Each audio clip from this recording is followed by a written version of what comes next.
Shalom, semangat pagi. Bapak Ibu Saudara yang terkasih di dalam nama Tuhan Yesus Kristus, kembali kita bersama-sama melihat satu kisah yang sangat menarik di dalam cerita Lazarus dan orang kaya yang diceritakan Tuhan Yesus. Saudara yang saya kasihi di dalam nama Tuhan Yesus, mari kita bersama-sama melihat Lukas 16 ayat 22 dan 23, demikian firman Tuhan. Kemudian matilah orang miskin itu, lalu dibawa oleh malaikat-malaikat ke pangkuan Abraham. Orang kaya itu juga mati, lalu dikubur. Dan sementara ia menderita sengsara di alam maut, ia memandang ke atas dan dari jauh dilihatnya Abraham dan Lazarus duduk di pangkuannya. Saudara, di dalam bagian firman Tuhan ini kita melihat dua keadaan yang berbeda. Yang satu di pangkuan Abraham dengan kenyamanan dan keamanan. Yang satu di api neraka yang penuh siksaan, penderitaan yang hebat. Saudara, bagian firman Tuhan ini, sekali lagi saya katakan, bukan mengisahkan setiap orang Kristen tidak boleh kaya. Setiap orang miskin pasti masuk surga. Bukan. Bagian firman Tuhan ini menyatakan bahwa semua manusia akan mati.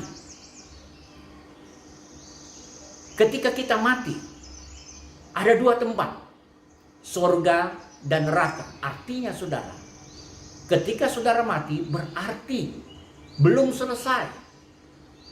Ada masalah yang jauh lebih besar dari masalah kehidupan di dunia ini. Jadi saudaraku yang saya kasihi, hati-hati ketika saudara punya pikiran buruk dalam keputusasaan saudara. Saya kira pertimbangkanlah dengan bijaksana dalam kehidupan kita di dunia ini. Setelah kita mati pun ada urusan yang lebih besar. Memang keputusannya hanya ada dua. Tinggal dalam tempat yang aman dan nyaman, atau kita tinggal di dalam tempat penuh penderitaan, penuh kesakitan. Mana yang kita pilih? Surga atau neraka? Dan bagian firman Tuhan ini sebenarnya mengajak kita merenungkan, sesudah kematian ada ajakan supaya setiap orang boleh memilih yang paling enak tentunya, yaitu tempat yang aman dan nyaman. Saudara, hidup saudara saat ini menentukan kepada hidup saudara sesudah kematian. Kita semua pasti akan mati. Tetapi siapkah kita ketika kita mati? Karena ada urusan yang lebih besar, surga dan neraka. Dan saya yakin saudaraku yang saya kasihi, setiap orang yang percaya kepada Yesus Kristus sebagai Tuhan dan Juru Selamat, karena ia mendengar suara Roh Allah berkata, serahkanlah hidupmu ke dalam tangan kuasanya.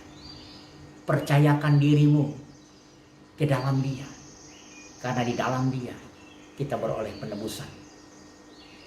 Yesus sendiri pernah berkata, percayalah kepadaku, maka engkau akan hidup. Nah, saudaraku yang saya kasihi, kita tidak hanya hidup, tetapi juga dikatakan kita tidak turut dihukum dalam hukuman yang kekal. Kita beroleh hidup yang kekal bersama dengan Tuhan. Tidak di bawah hukuman yang kekal karena murka Allah. Tetapi kita hidup yang kekal karena kasih karunia Allah. Sehingga kita boleh tinggal di dalam pangkuan Abraham. Artinya kita tinggal bersama-sama Dia di surga. Saudaraku yang saya kasihi, terpuji nama Tuhan. Memang saudara dan saya, kita pasti akan mati. Tetapi di dalam nama Tuhan Yesus, saudara pasti diselamatkan. Tuhan Yesus memberkati kita sekalian.